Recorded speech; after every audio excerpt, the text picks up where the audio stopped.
নমস্কাৰ বন্ধুবান্ধৱ মই অন্তৰিকা তোমালোক সকলোকে মই অন্য এটা মিনি ভ্লগলৈ স্বাগতম জনাইছোঁ। আজি হৈছে মিনি ভ্লগ দিয়া তৃতীয়টো দিন।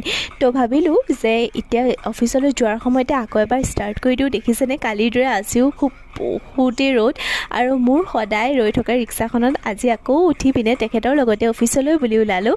আজি সঁচাকৈ এতিয়া বাজিছে সময় ঠিক 9:10 মানত আৰু ইমানেই গৰম পৰিছে ন এইকেইদিনে যোৰহাটত। কি যে ক'ব মানে সঁচাকৈ।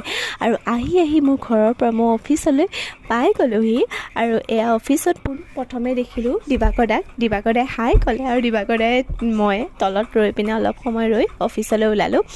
অফিচৰ মিটিংখন খতম কৰি মই আৰু মোৰ লগৰ এজনীও আহিছিলে লগতে। তাৰে মই আজি মন্দিৰলৈ গ'লোঁ। মন্দিৰলৈ যোৱাৰ পাছত অফিচৰ কাম কৰি দুপৰীয়া মাহী ঘৰত আহি পিনে ভাত কেইটামান খালোঁ।